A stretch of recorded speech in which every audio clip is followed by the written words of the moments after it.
É em nome de Jesus que eu oro. Amém. Pode se assentar, meu irmão. Nós, nessa noite, vamos encerrar a série de exposições que falamos sobre oração. Então, você que não pôde acompanhar por algum ou outro motivo as outras exposições, você pode acessar qualquer uma das nossas plataformas digitais, estão lá para que você possa, então, ouvi-las. Ou se você ouviu e quer ouvir de novo, acesse lá para que você possa, então, compreender o que nós estamos falando. Nessa noite, depois de falar um pouco sobre oração, o conceito de oração, depois de apresentar a vocês uma oração no Velho Testamento, preciosa demais, que é a oração de Jabes. Semana passada falamos um pouco sobre o processo da oração dentro da igreja local. Hoje eu quero deixar com vocês 5 motivos de oração. 5 orações que, se você não faz ela cotidianamente, você está falhando no seu processo de relação com Deus. 5 pedidos que deveriam sempre estar na nossa mente e que nós deixamos passar, porque às vezes, só às vezes, nós achamos que temos planos melhores que os planos do Senhor. E aí nós queremos ficar dando pitaco naquilo que Deus está fazendo na nossa vida. E aí nós deixamos de lado esses 5 pedidos que você vai ouvir nessa noite. Abra sua Bíblia no Salmo de número 51.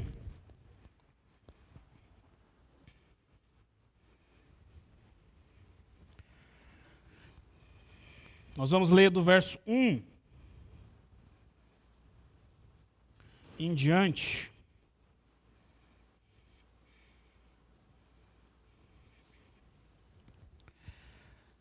Tem misericórdia de mim, ó Deus, por teu amor, por tua grande compaixão, apaga as minhas transgressões. Lava-me de toda a minha culpa e purifica-me do meu pecado. Pois eu mesmo reconheço as minhas transgressões, o meu pecado sempre me persegue. Contra ti, e só contra ti pequei e fiz aquilo que reprovas, de modo que justa é a tua sentença e tens razão em me condenar.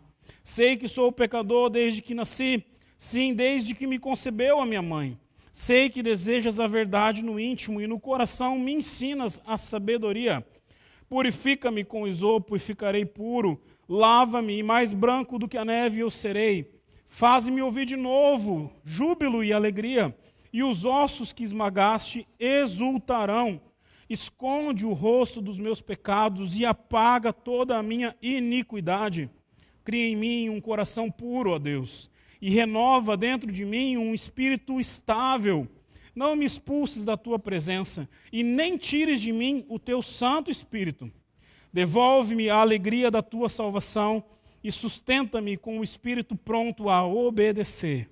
Então ensinarei os teus caminhos aos transgressores, para que os pecadores se voltem a ti. Livra-me da culpa dos crimes de sangue, ó Deus, Deus da minha salvação, e a minha língua aclamará a tua justiça. Esse é um salmo de um dos grandes poetas que nós temos nas Escrituras. Comparado a ele, só o filho dele, Salomão. Esse é um salmo de Davi, vivendo num momento muito específico da sua vida. Você pode ler esse momento se você abrir a sua Bíblia em 2 Samuel, capítulo 12. Quando Davi é interpelado por um profeta chamado Natã. E ele conta uma história a Davi, dizendo: certo homem muito rico tinha muitas posses e muitas ovelhas. Porém, desejou a ovelha de um senhor que tinha só uma ovelha, uma pequena ovelha que ele cuidou desde a infância e que estava pronta ao abate. Então aquele homem cheio de posses, rico, vai lá e toma aquela única ovelha. Davi se levanta e se enfurece e diz: quem é esse homem? Manda prender esse homem. Natã, então, usado pelo Senhor, vira: você é esse homem. E aí faz com que Davi confesse o seu pecado por ter adulterado com Betseba. E mais do que isso, ter planejado, então, a morte do seu marido Uzias. Depois dele ter sido interpelado por Natã, ele escreve esse salmo. Depois dele ser interpelado pelo profeta do Senhor, ele rasga o seu coração diante de Deus para poder falar de tudo aquilo que ele havia cometido. E se você ler o Salmo até o final, você poderia tirar outros pedidos de oração, além dos 5 que eu vou apresentar para você nessa noite. Para não ser um sermão presbiteriano de 3 pontos e nenhum batista de 4, nós vamos fazer um sermão com 5 pontos hoje. E aí os outros depois você avalia na sua casa, leia com calma. Existe um filme que eu gostei muito de assistir, chamado Todo-Poderoso. Não sei se você já assistiu esse filme. Uma comédia com Jim Carrey, na qual ele tem uma oportunidade especial de encontrar com Deus. E para mim a maior felicidade, Deus é negão naquele filme. Cara, isso é top demais. E é interessante que Deus chega para ele e fala assim, cara, eu quero te dar uma oportunidade, eu preciso tirar umas férias, você vai ficar no meu lugar, cuidando dos meus assuntos. E aí você assiste o filme, não tem problema de eu te dar o spoiler, porque esse filme já tem uns 10, 15, talvez 20 anos esse filme. Né? Se você não assistiu, tá perdendo tempo. Tá? Mas 2 coisas me chamam a atenção. Quando o Jim Carrey, então, ele assume todo o poder de Deus e ele se torna Deus no filme, ele faz uma coisa interessante. Ele diz sim para todas as orações. Ele começa a ouvir as vozes das pessoas pedindo, e ele não consegue dormir. Ele cria uma caixa de e-mails para que todas as orações se transformem em e-mails e ele possa responder. Depois de tentar responder todas as orações e ler todos os pedidos, cansei. Vou dizer sim para tudo. E o mundo vira um caos. O mundo vira um caos. Porque não é assim que você lida com o pedido das pessoas. Deus sabe o que nós precisamos. Ele não sai dizendo sim para todas as coisas. Mas é interessante que o filme continua. E aí, passando um tempo para você está aqui para assistir uma pregação e não um resumo de um filme. Mas é interessante o que acontece no final. Quando então ele reconhece que ele não tem como fazer nada. Que Deus realmente é Deus e soberano e somente Ele tem o controle de tudo. E depois de passar por algo muito precioso, de tentar obrigar o grande amor da sua vida a amá-lo e perceber que ele não, mesmo com todo o poder, ele não consegue fazer isso. Então Deus concede a ele um pedido. E eu achei perfeito o pedido dele. Ele olha para Deus e fala assim, eu quero que ela seja feliz, mesmo que para ela ser feliz ela não esteja comigo. Ele abre mão da sua própria felicidade para que outra pessoa seja feliz. E aí o Morgan Freeman, que é um baita de um negão, né? Fala assim, essa é uma boa oração. Quando você aprende a colocar os outros à frente de você. São boas orações. São bons pedidos. Eu e você precisamos aprender a fazer boas orações diante de Deus. A fazer bons pedidos. Eu tenho certeza que você já pediu para Deus curar você. Eu tenho certeza que você já pediu para Deus sustentar você. Somos brasileiros. Todo mundo já passou um perrengue financeiro na vida. Tenho certeza que você já teve medo e pediu para Deus estar com você. Mas eu tenho quase certeza que essas 5 boas orações que Davi coloca nesse salmo, que nós deveríamos fazer todos os dias, nós deixamos de lado. Primeira dela, verso 1. Tem misericórdia de mim, ó Deus, por teu amor, por tua grande compaixão, apaga as minhas transgressões. Primeiro pedido que você tem que fazer para Deus, me perdoe. Me perdoe. 2 situações do cotidiano para você lembrar como isso é importante. Primeiro, quando você é filho. E quando você começa a compreender que você faz coisas erradas. E se você sabe que você fez alguma coisa errada, a primeira coisa que você faz quando vê os seus pais é, pai, eu errei. Para tentar se livrar de qualquer castigo. Para tentar se livrar de qualquer cintada, de qualquer varada. Você já chega e fala assim, olha, eu errei, me perdoa. Para tentar ganhar o coração da pessoa que você está falando. Nós, homens, deveríamos aprender isso também no nosso relacionamento com as nossas mulheres. Quando elas vierem falar com a gente, não importa o que elas vão falar, já começa a sua frase dizendo, eu errei. E eu tenho certeza que a grande maioria das discussões serão eliminadas nos relacionamentos. É assim que funcionam as coisas. Mas é interessante que nesse texto não está falando sobre a relação de pais e filhos, e nem tampouco falando sobre a relação de um homem com uma mulher, mas está falando na relação nossa com Deus. Com Deus. E Davi, ele já entra na presença de Deus, pedindo: Deus, tem misericórdia de mim. Deus, eu sei que eu estou errado. Deus, eu sei que eu falhei. Deus, eu sei que eu pequei. Me perdoa. Me perdoa. Quanto tempo faz que você não dobra os teus joelhos e começa a orar diante de Deus e chorar pelos teus pecados? Nós choramos por muitas coisas. E se você é como eu, chora por qualquer coisa, você chora por várias coisas mesmo. Mas nós deveríamos diariamente, ao entrar na presença do Senhor, não só agradecer pelo alimento, pelo dia que está nascendo, mas dizer: Deus, me perdoa. Eu reconheço que eu só estou na tua presença porque a tua graça me atingiu, porque eu deveria ser consumido pelos meus pecados. Eu posso até tentar não errar, eu posso até tentar não falhar, eu posso às vezes conseguir ficar alguns minutos, alguns segundos sem pecar, mas eu tenho certeza que eu vou pecar. Mais à frente ele vai dizer: Deus, eu tenho certeza que eu pequei contra ti. Perceba, o pecado de Davi não foi diretamente contra Deus. Ele não blasfemou contra o Senhor. Ele não blasfemou contra o Espírito Santo, como Jesus vai falar, de um pecado que não há perdão. Ele pecou contra o próximo. Mas Davi sabia que ao pecar, ele estava diretamente descumprindo uma ordem do Senhor. Ele precisava pedir perdão. Primeira ideia que você precisa guardar. Primeira oração que o seu coração tem que fazer quando você acordar e dizer: Deus, me perdoe. Deus, me perdoe. Me perdoe pelo quê? Pelos pecados que eu cometi ontem.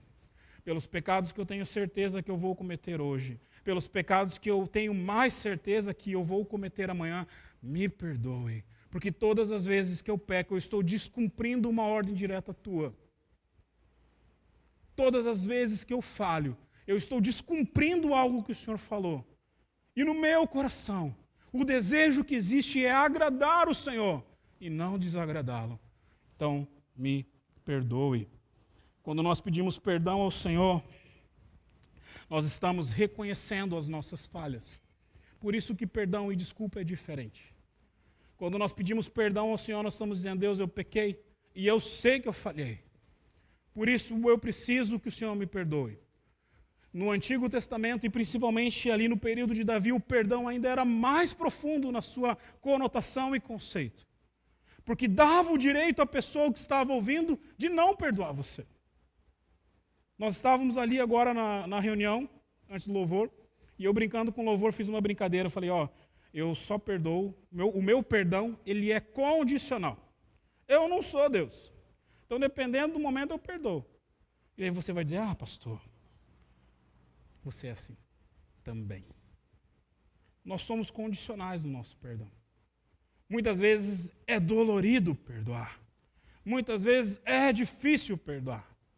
E imagina para o Senhor que para conseguir perdoar, e aqui conseguir, entenda bem o termo, não que ele não pudesse fazer, mas ele precisou entregar o único filho dele na cruz por você, para que ele pudesse perdoar você dos seus pecados.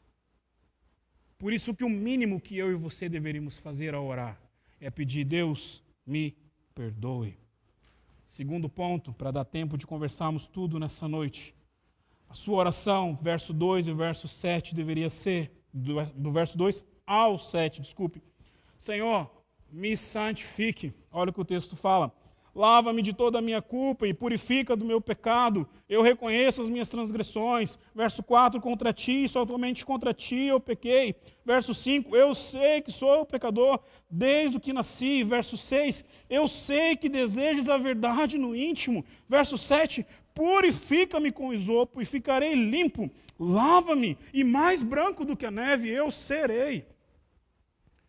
Você deveria orar depois de falar ao Senhor sobre o seu perdão e clamar por ele, dizer: Deus, me santifique. A ideia de santificação, dentro de um contexto reformado de interpretação, é o único momento que eu e você temos um diálogo com Deus. Deus salva a nossa vida, Deus restaura o nosso coração, Deus converte o nosso coração, Deus irá nos glorificar no futuro, mas na nossa santificação, nós somos parceiros do Senhor. Por isso que as Escrituras nos mandam não apagar o Espírito que há em nós. Por isso que o apóstolo Paulo fala sobre uma guerra que existe dentro do próprio coração, onde ele tem o mal e o bem, e ele pode escolher entre o mal e o bem. E isso não tem a ver com salvação. Isso tem a ver com a sua santificação. E santificação não é você receber mais poder, não é você falar em outras línguas, não é você ter grandes revelações. Santificação é o quanto a sua vida transmite a glória de Deus para outras pessoas. O quanto a sua vida serve como espelho para refletir a luz do Senhor e abençoar outras vidas. Uma ideia bem simples que você pode guardar é de Moisés. Depois de subir ao monte, de trocar uma ideia com o Senhor, o rosto dele refletia a ponto que as pessoas não conseguiam olhar para ele. A segunda oração que nós deveríamos fazer, assim como Davi aqui faz, é: me santifica, me lava, me lava. Nós gaúchos sabemos muito bem o que é você acordar de manhã depois de uma geada e tentar sair com o seu carro. É quase impossível. Tem que jogar água quente no vidro. E muitas vezes não só no vidro da frente. Tem que limpar os para-brisa. Para-brisa também. Os retrovisores. É necessário porque está sujo.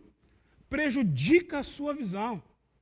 Quando eu e você vivemos em pecado e escolhemos o pecado e não atitudes santas, cada vez mais nós estamos sendo impedidos de contemplar o Senhor. Por isso que a primeira ideia é: lava a minha vida, limpa daquilo que não vem de ti, me purifica, como Davi está dizendo aqui. Mas essa é uma oração muito difícil de fazer, por isso que muitos não gostam de fazer, porque quando somos colocados diante da glória do Senhor, as nossas imperfeições vêm à tona. Você, minha irmã, irmão também, né? Que já fez uma limpeza de pele, por exemplo. As pessoas vêm com uma luz e colocam assim em você. E aí falam: os seus poros estão sujos. Sim, tem uma luz na minha testa, como é que não vai estar sujo? Tudo é aumentado ali. E é necessário, porque senão não vai tirar as sujeiras que você não percebe. Que no banho a gente não tira. Que lavar o rosto não tira. Precisa de luz para trazer à tona aquela sujeira. Quando nós nos deparamos com a glória de Deus, mais do que os erros e falhas que você tem, que você já sabe que você faz de errado, Deus, Ele quer tirar essas coisas menores para limpar você, purificar você. Nem tudo que parece estar limpo está. Você não tomaria água que sai da torneira se você soubesse que ela está suja. Estou errado? Muitos de vocês, eu também tenho filtro em casa. E olha que a água que nós recebemos já é tratada. E mesmo assim, existe um nível de coliformes fecais. Depois você procura o que é isso. Eu vou traduzir para você. Que está contido na água. E que você toma. E aí a gente começa a ficar tolerante com algumas impurezas que adentram. A ideia de Davi, quando ele pede para Deus santificar, é limpar ele dessas impurezas. Sondar o seu coração. Perceber os caminhos errados que estão lá e mudar. Por isso que muitos não gostam de fazer essa oração. Primeira oração é: Deus me perdoe. Segunda oração: Deus me santifique. Terceira oração: Deus me renove. Verso 8 e verso 9. Faze-me ouvir de novo o júbilo e a alegria, e os ossos que me esmagaste exaltarão. Esconde o rosto dos meus pecados e apaga todas as minhas iniquidades. Nós temos muitos tipos de memórias. Você tem memória olfativa, por exemplo. Às vezes você lembra de algum cheiro que traz alguma ideia boa a você. né? Nós temos memória visual, às vezes um tipo de cor, um tipo de roupa nos lembra bons momentos e nos trazem alegria. O contrário também é verdadeiro. Mas aqui eu quero falar somente sobre a alegria. A ideia de me renovar, que é a oração de Davi, é Deus, me dá força. Renova em mim aquilo que já existiu. Porque os meus pecados esmagaram os meus ossos. Me faz novamente ouvir o júbilo, a exultação, a alegria. Existe um salmo escrito por aqueles que voltaram do cativeiro. E nesse salmo eles falam assim: aqueles que nos prenderam pediam para que nós cantássemos as canções alegres, mas nós não conseguíamos. Quando a gente está cativo, a gente não consegue fazer mesmo. E tudo que a gente quer é ter um momento de alegria. Você já teve momentos assim. Eu sei que teve. Sabe onde tudo dá errado?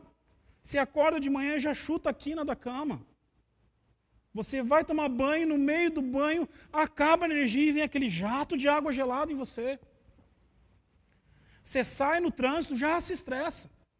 Chega no seu trabalho, dá BO. Volta para casa, o seu marido, a sua esposa, os seus filhos estão dando BO. E chega no final do dia, você está completamente estressado. E tudo o que você queria era um momento de paz, de renovo, de tranquilidade. Todavia, aqui para Davi, não foi um momento assim que tirou a força dele, mas foi o seu pecado. E aí nós aprendemos algo muito simples sobre o pecado. O pecado, ele é prazeroso, ele nos salta aos olhos, ele é bom, nos parece bom, pelo menos, por isso que eu e você pecamos. Porém, ele esconde uma grande verdade. Os instantes de prazer logo serão trocados por horas e horas a fio de arrependimento, de dor e de mágoa. Um grande exemplo que nós temos de pecado na nossa geração é a drogadição, por exemplo. E algo que você pode aprender sobre a drogadição, que o primeiro beck que você faz, a primeira cheirada que você dá, é tranquilo. Você sente um barato e acha um máximo. O problema é que seu corpo começa a ficar cada vez mais dependente daquilo. Você precisa usar doses cada vez mais altas para que você tenha o mesmo resultado. Daqui a pouco você não consegue mais viver sobre isso. Uma droga existente na nossa geração, chamada crack, ela dá 1 minuto de êxtase. Por isso que quem fuma crack precisa estar constantemente fumando para tentar chegar ao ápice que ele viveu a primeira vez. As forças dele são sugadas. E esse parasita chamado droga passa agora a existir no seu corpo e sugar todas as suas forças. Assim é o pecado, pelo menos na vida daqueles que servem ao Senhor. Quanto mais você serve ao Senhor, e aí você peca, o seu pecado começa a consumir você. Começa a tirar a sua força de estar na presença de Deus, de estar trabalhando para o Senhor, de estar compreendendo as coisas do reino. E daqui a um pouco você já não consegue viver essa dualidade. E aí você chega ao ponto que Davi aqui está dizendo: Deus, faz-me, pelo amor de Deus, faz-me ouvir de novo o som de júbilo. Traz alegria ao meu coração. Nós não sabemos o momento exato que Davi escreve esse salmo. Porque as páginas da Bíblia, elas estão escritas, porém a cronologia dela, às vezes, é espaçada. Eu não sei dizer a você se Davi escreve esse salmo antes ou depois de perder o seu filho. Mas nós sabemos que o primeiro filho que ele tem com Betseba, ele perde. Talvez era essa tristeza que aqui ele estava vivendo. Possivelmente era isso que trazia dor ao coração dele. Ele sabia que por conta das suas atitudes, outras pessoas também foram prejudicadas. Quarta ideia: me perdoe, me santifique, me renove. Verso 10 e verso 11 fala assim: Cria em mim um coração puro, ó Deus, e renova dentro de mim um espírito estável, ou talvez na sua tradução, um coração inabalável. Não expulses da tua presença e nem tires de mim o teu Santo Espírito. Quarta oração. Deus, me transforme. Me transforma. Se você tivesse um diálogo com o Senhor, e por alguns instantes estivesse conversando com Jesus, será que você estaria disposto a ter uma conversa franca com Ele? Para que Ele pudesse avaliar a sua vida e dizer a você, você precisa mudar nisso, você precisa tirar isso da sua vida, você precisa alterar isso nas suas circunstâncias, essa sua maneira de pensar está equivocada, não é assim que as coisas funcionam. Porque nós queremos ter boas conversas só. Queremos sentar com Jesus e ouvir dizer que nós somos bons filhos, que Ele é o nosso irmão mais velho, dá soquinho e está tudo bem, tudo legal. Davi, depois de reconhecer tantas as coisas do seu pecado, ele fala assim, cria em mim, Senhor, um coração puro. Ou seja, não existe em nós essa pureza. Não existe em nós esse apelo pela santidade. Passa a existir no coração do homem esse desejo pela santificação, pela pureza que provém do Senhor, depois que o Senhor criar em nós um coração puro. Depois que o Senhor colocar dentro de nós um espírito inabalável, capaz de desejar coisas que vão além daquilo que os nossos olhos contemplam. Porque quando pecamos, somos tentados pelos nossos olhos.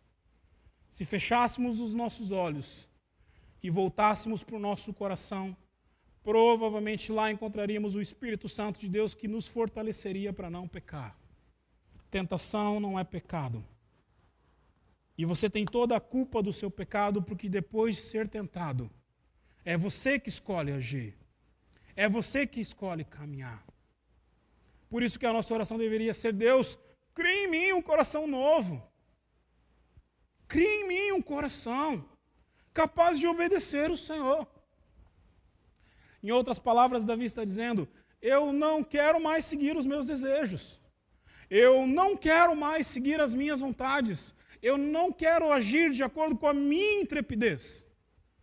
Eu quero servir ao Senhor. Em outras palavras, Davi está dizendo, me dá um coração submisso. Nós temos uma canção do cancionário cristão moderno, que fala assim, dá-me um coração igual ao teu, meu mestre. Dá-me um coração igual ao teu. Será que você, quando canta essa canção, você tem noção do pedido que você está fazendo ao Senhor? Provavelmente o autor dessa música, quando fala de mestre, está falando do nosso Senhor Jesus Cristo, o único mestre da igreja. João capítulo 17 mostra o coração desse mestre.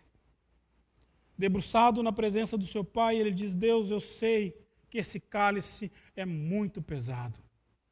Deus, eu não quero fazer. É isso que Jesus está dizendo lá. Porém, seja feita a tua vontade e não a minha. Isso é um coração puro. Isso é um espírito inabalável, disposto a dizer para o Senhor, Deus, eu estou abrindo mão nesse momento de todos os meus desejos, de todas as minhas vontades, de todas as minhas percepções, para simplesmente ser submisso àquilo que o Senhor quer para a minha vida. Eu acho que é mais fácil cantar, né? Eu acho que é mais fácil cantar do que orar isso verdadeiramente. Eu acho que somente quando nós somos confrontados, como Davi foi aqui por Natã, que nós somos então impulsionados pelo Espírito Santo de Deus e passamos a compreender que se o Senhor não criar esse coração puro, nós vamos continuar paulatinamente. Só uma vez eu falei nesse sermão, tá? andando contra o Senhor. Quinta oração, caminhando para o final. Davi pede para o Senhor o perdoar. Davi pede para o Senhor santificar. Davi pede para o Senhor renovar. Davi pede a Deus para o transformar. Por fim, verso 12 ao 14. Devolve-me a alegria da tua salvação e sustenta-me com o espírito pronto a obedecer. Então ensinarei os teus caminhos aos transgressores, para que os pecadores se voltem a ti. Livra-me da culpa dos crimes de sangue, ó Deus, Deus da minha salvação. Quinta oração, Senhor, me restaure. Pastor, mas restaurar não é a mesma coisa que renovar? Não. A ideia de renovar é a gasolina que acaba no seu carro. Aí você vai lá e enche o tanque, e eu tenho expertise, já deixei meu carro morrer algumas vezes sem gasolina. Aí você vai lá e bota a gasolina de novo. Reconstruir é diferente. Restaurar é diferente. E eu quero trazer à memória de você aquilo que aconteceu nos dias de Neemias.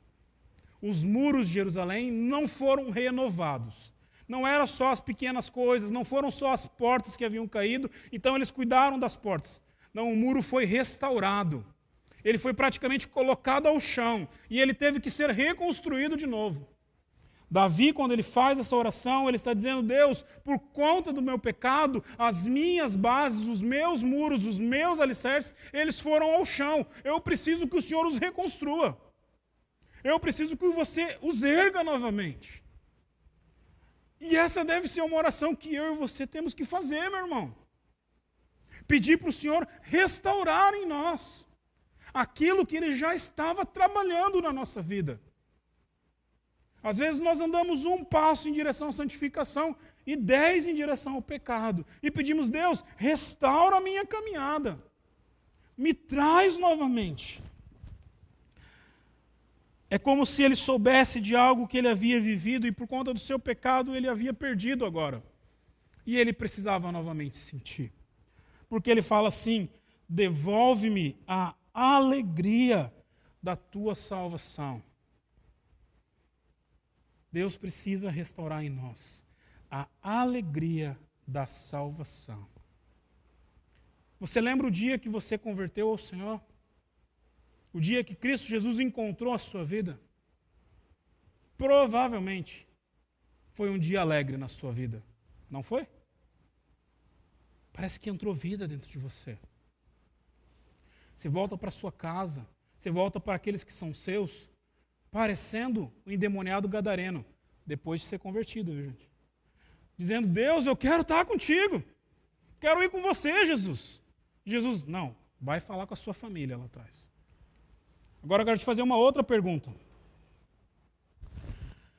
Você lembra quando é que foi que você perdeu essa alegria?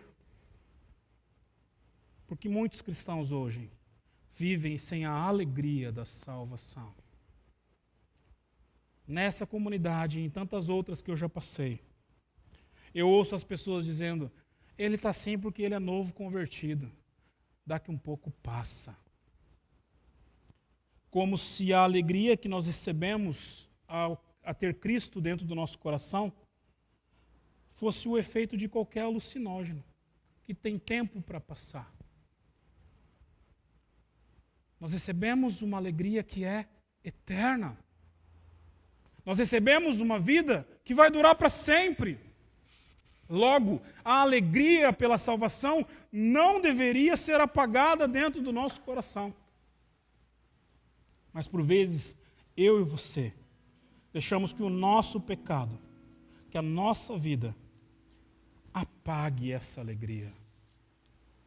Como seria bom se na nossa comunidade, que hoje deve estar beirando aí só 160 pessoas, 170 pessoas, nós tivéssemos 160, 170 pessoas com a alegria da salvação dentro do coração.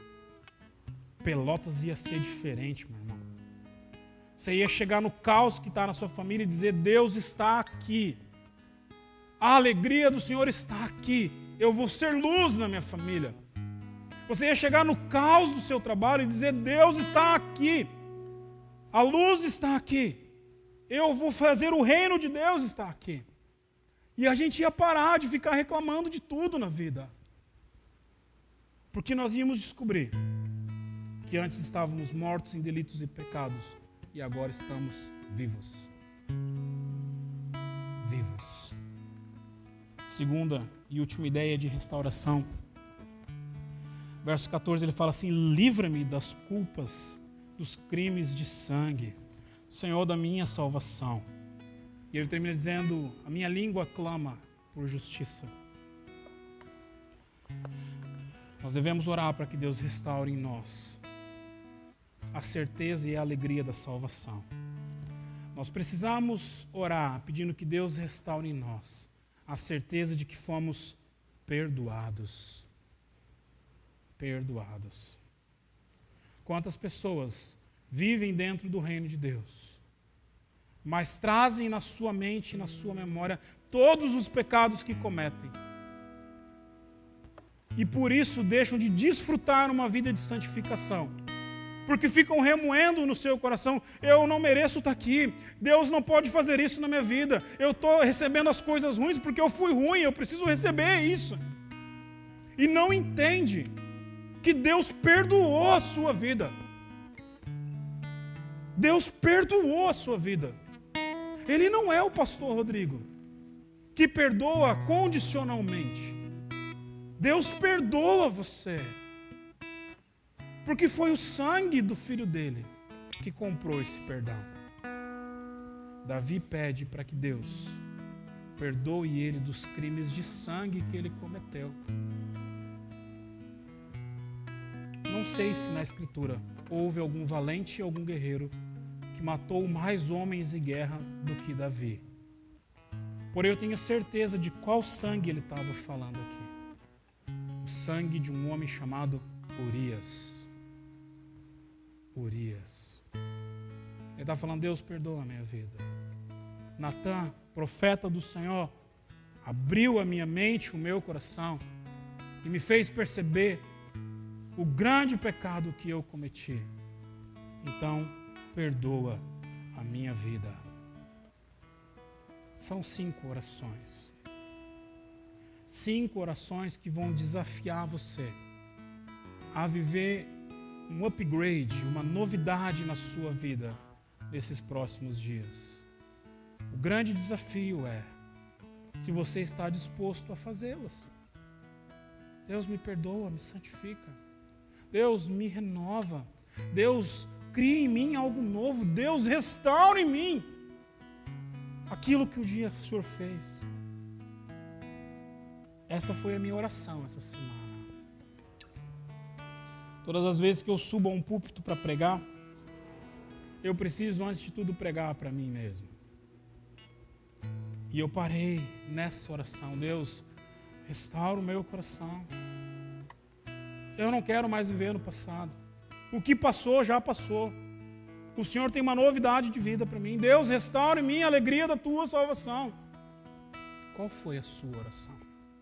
Qual é o seu pedido nessa noite? Vamos cantar?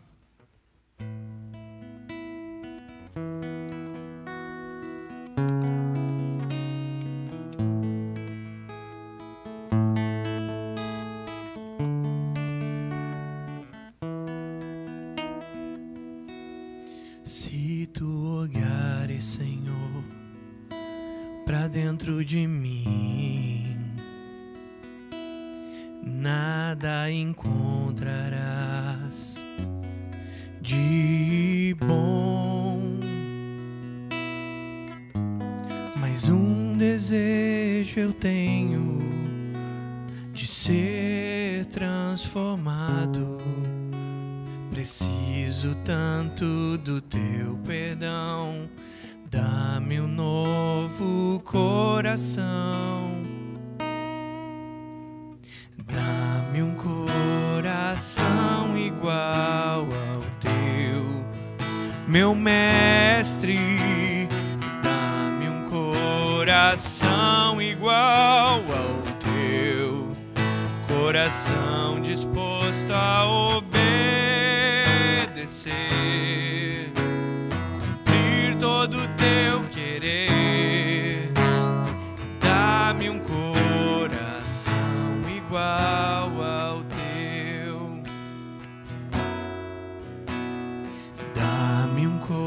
coração igual ao teu, meu mestre. Dá-me um coração igual ao teu, um coração disposto a obedecer, cumprir todo o teu querer. Dá-me um coração igual ao teu.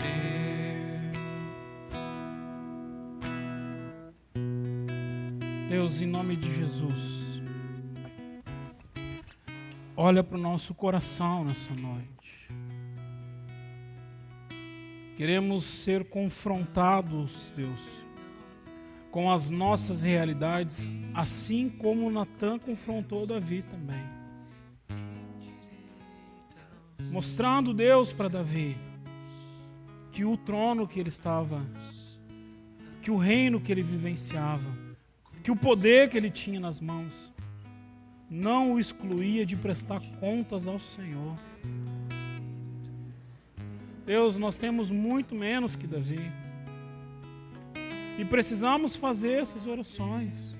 Pedir perdão ao Senhor, clamar por santidade, pedir que o Senhor nos renove, que o Senhor crie algo em nós, Deus, e que o Senhor restaure aquilo que o Senhor estava fazendo. E nessa noite, Deus, entramos na Tua presença clamando isso a Ti. Primeiro, que o Senhor nos ensine a ter uma vida de oração. Sermos homens e mulheres debruçados na Tua presença, submissos, Deus, à Tua voz, para que possamos cumprir o nosso chamado de sermos discípulos do Senhor nessa geração. Guarda, Deus, as famílias que aqui estão. Guarda, Deus, as famílias que estão em casa. Abençoa os seus corações. E que possamos ter uma semana, Deus, na Tua presença. Em nome de Jesus. E agora, meus irmãos, que a graça do nosso Senhor e Salvador Jesus Cristo, o amor de Deus o Pai e a consolação eterna do Espírito Santo de Deus esteja com você e com a sua família, desde o dia de hoje até o dia em que Ele há de voltar dentre as nuvens. É em nome dEle que oramos, em nome de Jesus. Amém.